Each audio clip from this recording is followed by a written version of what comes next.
was later than usual getting out of work, and I was in a hurry, and I just rushed out of the building, and the streetcar was sitting here, and I got onto it. And I noticed there was a bus beside the streetcar. And I understand that there had been an altercation, and the police had cleared the bus, and this man had been involved in this altercation, and the police were speaking with him. How long they'd been speaking with him, I have no idea.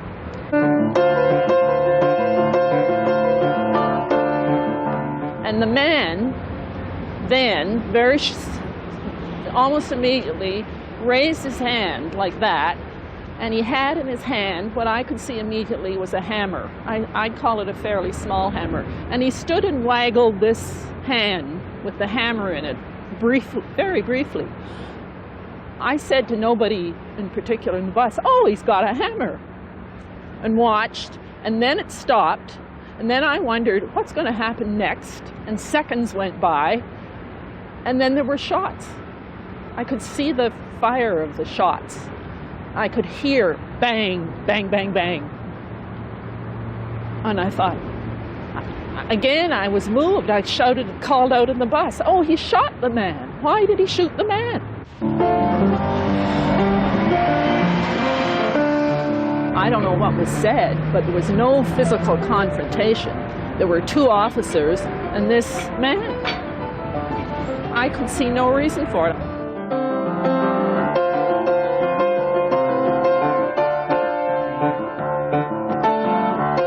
I've heard it said already, he should have been in the hospital, he shouldn't have been on the street, he shouldn't have been in the community. That's, you know, that gets very close to kind of wanting to blame Edmond for what happened, you know. Edmond, you know, has stated very early on in my relationship with him that he believed that there was no place in the world for him. So I took that as kind of, I took that as the working basis for our relationship, which was for me to try to show him by deed and by word and by availability that, in fact, there might be a place for him and that we would help him find that. I'd seen Edmond Yu for years in the park. There's a group of, we call ourselves park moms, that hang out at the park with our kids in the summer. And he would always be there. It was almost, you know, oh, there's Edmond. Everything's right. It's spring. There he is doing his exercises. He didn't look like a street person in the sense that he wasn't, like a lot of street people smell and are unkempt and have wild hair or beard or dirty clothes. He never looked like that.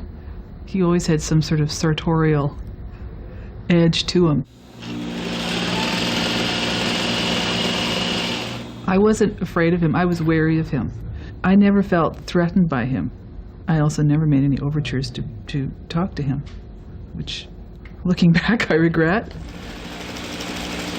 I think by losing Edmond in our community, it reinforces in a really major way that people that don't fit into our society are not welcome, and really it reinforces the fact that there's nowhere for them.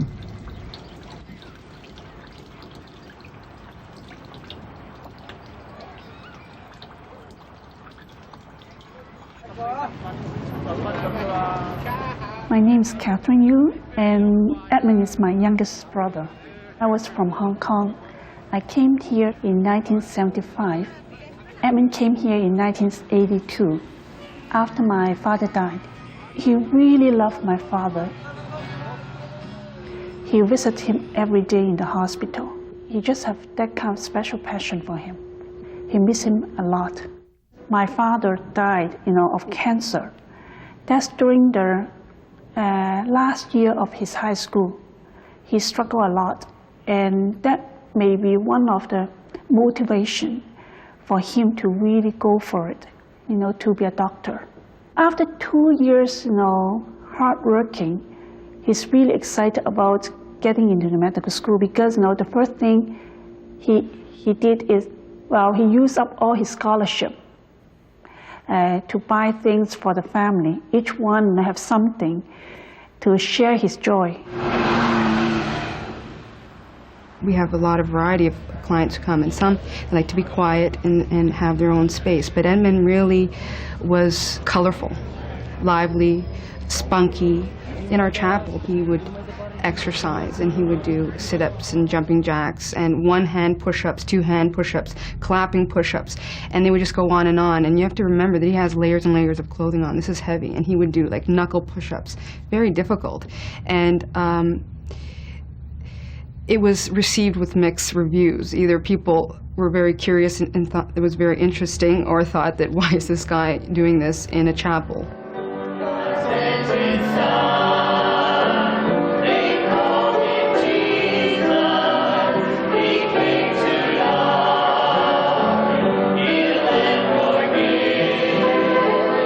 We have sometimes gospel choirs here at the mission on the weekend. And Edwin would be at the back singing word for word, just like a jaybird. I mean, he had a good voice. He had a good voice, and he just loved to sing.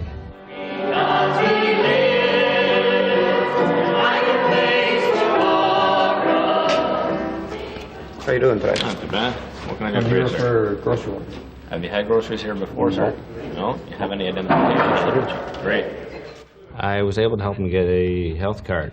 And then we were going to work on getting him a social insurance card, and we never got around to it because I never saw him alive again. I caught the tail end of a fight between Edmond and another client here at the mission. I got in the middle of it. I broke it up fairly easily. I just asked them both basically to, you know, in as strong a voice as I could muster, just to quit it, cool it. And that was basically the end of the fight. You know, the one guy had his glasses broken, a nosebleed, and Edmond had broken his watch, which was lying all over the floor. And we got the story from both guys, what had happened, as best we could. We asked them both to leave for the day. I actually escorted Edmond out myself, and I said I'd see him tomorrow. He says, okay, and I never saw him again.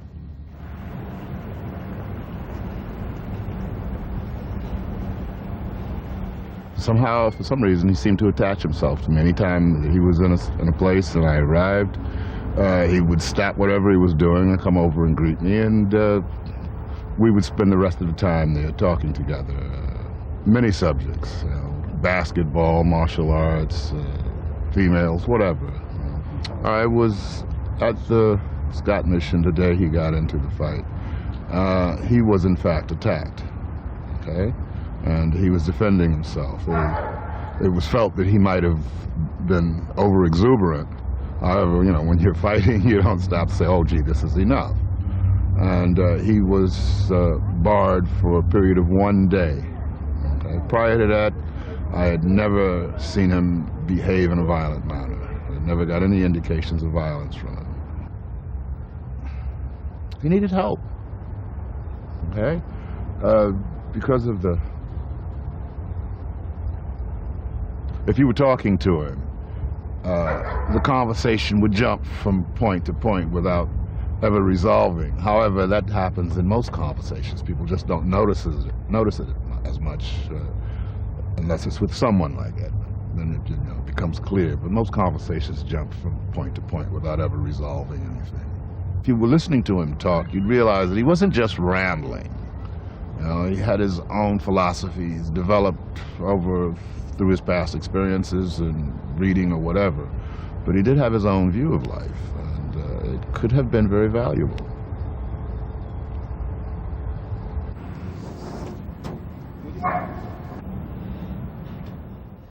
At the beginning of 1985, he started quitting school. That seldom happened. He always attends school. He started quitting school, you know, just that studied at home by himself. He seldom talked with anyone. He just, you know, became so introvert, concentrate with himself, with his study, that's it. Until 1985, the summer, he started to have something, some thought that is not real. I visited him, and he told me that, well, all the people living here are not the real residents. They're just pretending to be the residents. In fact, they're all spies. After we met with the doctor, he told us that Edmond suffered with paranoid schizophrenia.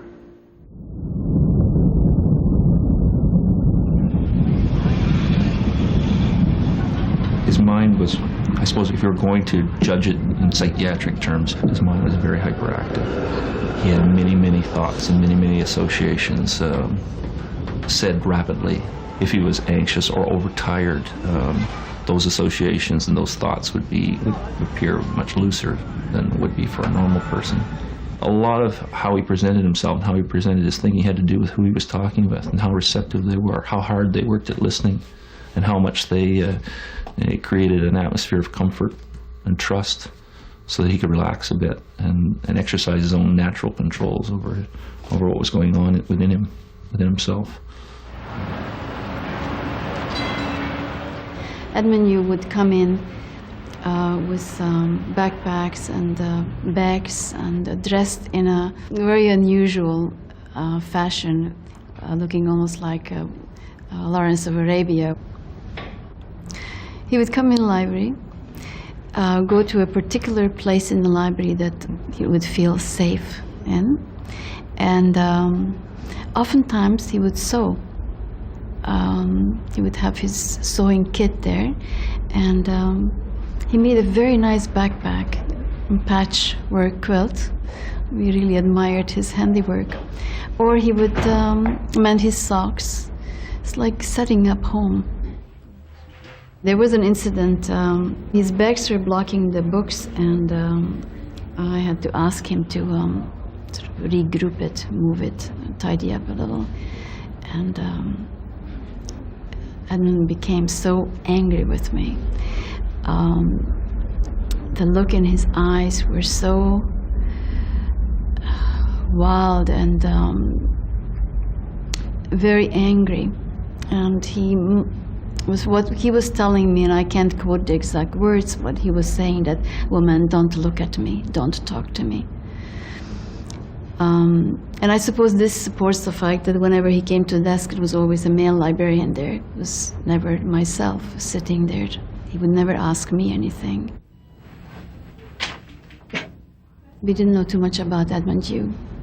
I learned how to communicate with him by keeping my distance and respecting him. And I suppose that was a lesson for me to learn, that I do need to respect anybody's wishes, no matter how they're expressed. Because no matter how our relationships are in this library with the patrons who are coming in, whether they are middle-class intellectuals looking for books, or researchers, students, or people who make this library their home, it really doesn't matter. I have such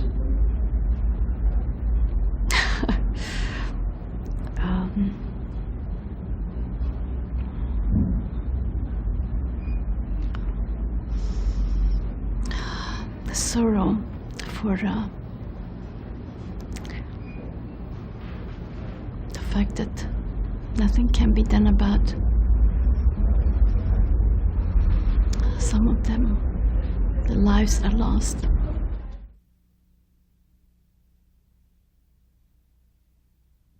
When Edmond was on medication, he's so tired and he's so slow, he seldom talked. You know, he just ate and slept, that's it. But once he was off medication, he talked a lot, but he talked a lot of nonsense. And he didn't trust anyone. He just thinking that everyone is trying to hurt him. I think Edmond tried to have a new start, because when he was refused to go back to the medical school, he tried to look for jobs. Like, you know, he's worked as security. He washed hair in the salon. He tried to, you know, work as a moving company. He worked in a lot of jobs, but he can't stay long because of his sickness. Because at that time, Edmond was living by himself. The only way we can get him to the hospital is by warrant. And that's why we applied for it in 1985. A warrant is a permission given to the police to arrest someone. That can only be applied under three conditions. The first one is the person is harming himself. The second one is the person is harming the others. The third one is the person can't take care of himself. The warrant was granted because when I visited him and tried to persuade him to get help, he became upset and he punched me. He was taken to the clerk for 2 weeks. Edmond continued to take his medication for some time, but he decided to quit it afterwards.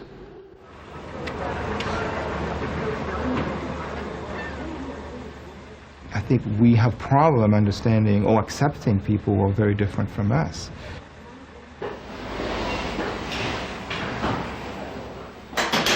Because it does require an effort. I mean, it's much easier to just ignore them and walk by and go on, and you know, because you're part of mainstream, you're okay. But these people are not. And just taking time to think through and say, who are they? Why are they there? And this is really Edmond's issue. And of course, I didn't get to know him enough to find to find out a lot about him, but enough to kind of notice that he was just totally on his own, and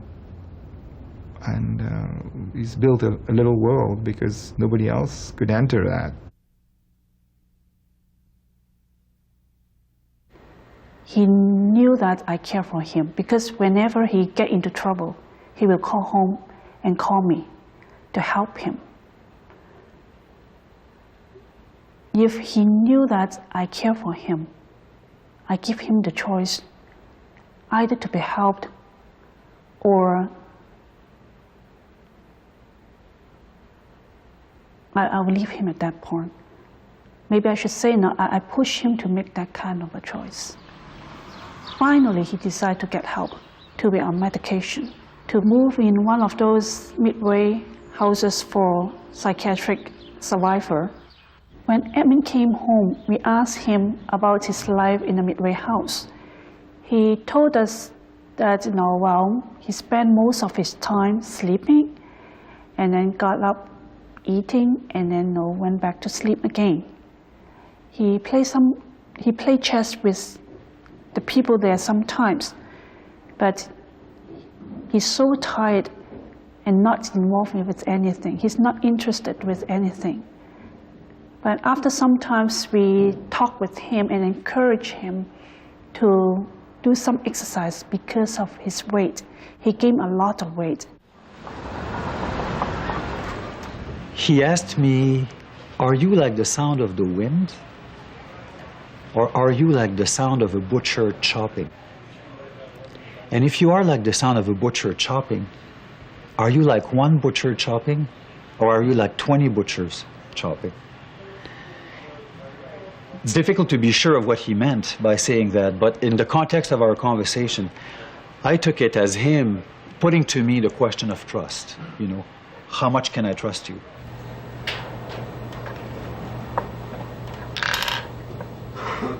One thing that I found quite remarkable with Edmond is that although at times he would be talking to himself, as soon as you went over to him and said Edmond and sat down with him, he was immediately engaged with you.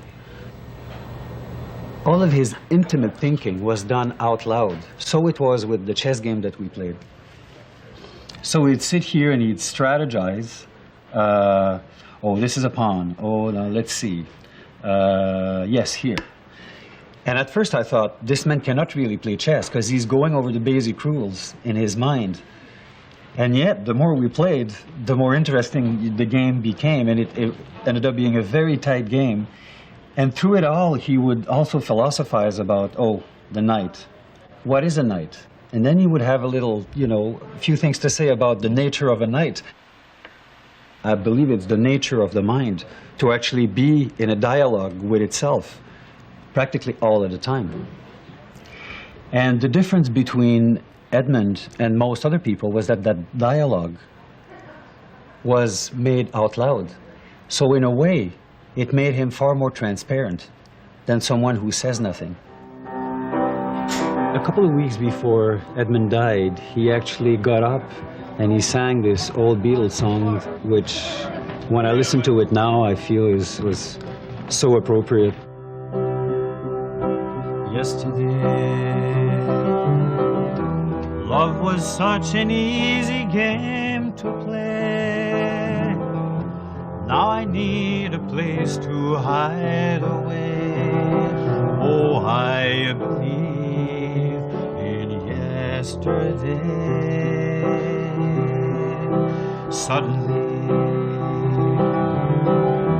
I'm not half the man I used to be. There's a shadow hanging over me. He lived in the Midway house for almost 4 years. Afterwards, he decided to have his own apartment.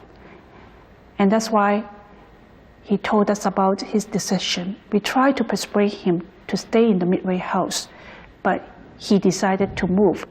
He became more lively in terms of when he came home, he starts asking questions and then start talking more. This is a rooming house, the last housing that Edmond had. When you move on your own, I think there's this, you can have a sense that, I'm well. That maybe I want to leave all that behind me. The being a patient in a hospital, the being a patient in a boarding home. Now I want to be a citizen. And I think it's very common for people in feeling really good, feeling really confident, to sort of say, well, I don't really need the medication anymore, and not sort of see it as not see it in a preventative role. He moved out of his own apartment in the end of November 1996. Then I think he's living on the street. As the landlord later explained this to me, it was he asked Edmond to sign a voluntary eviction notice, which meant he would leave the rooming house because he had been singing late at night and keeping other tenants awake, and this was the landlord's way of threatening him into changing his behavior. Edmond's version was that he no longer wanted to live in such a poor quality housing situation where he was not welcome, and preferred life out on the street to abuse or threats and poor quality housing. He came home looking really different. The first impression I have is he lost a lot of weight, and I asked him, how come you lost so much weight? And then he didn't want to talk about it. I said, no, if you are not taking any medication, you might get into trouble again. And he told me that, well, you people try to do all this bad thing, but I'm the one to keep everything in order.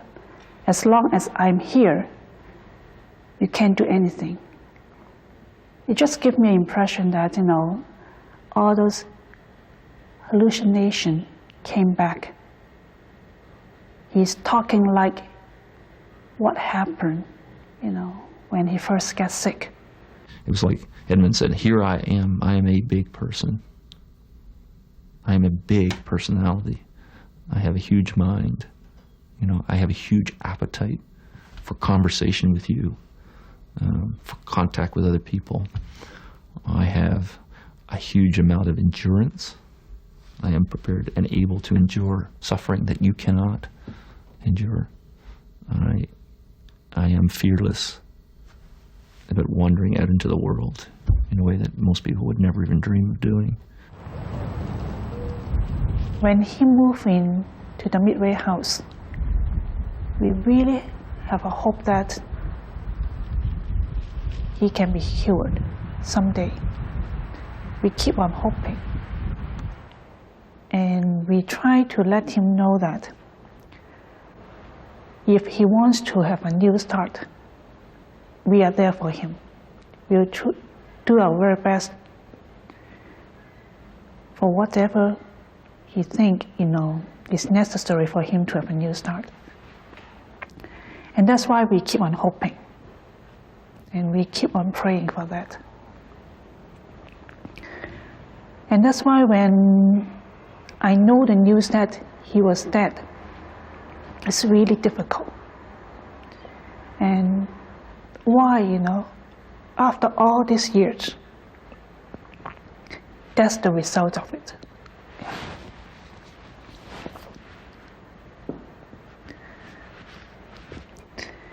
But afterwards, we talk about that in the family. Why this thing happened as a result after all these years of struggle. We believe that God answered our prayer in a different way. Now he's dead. We hope that his story will still benefit to the others.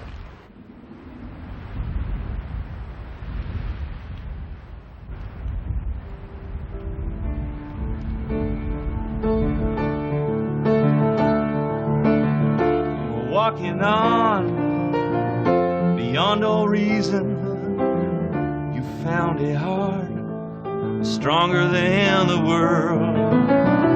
Your name on my lips, I can't forget you, 'cause I'm searching for your home. I walk in this town tonight, and I'm searching for my home. I walk in this town tonight,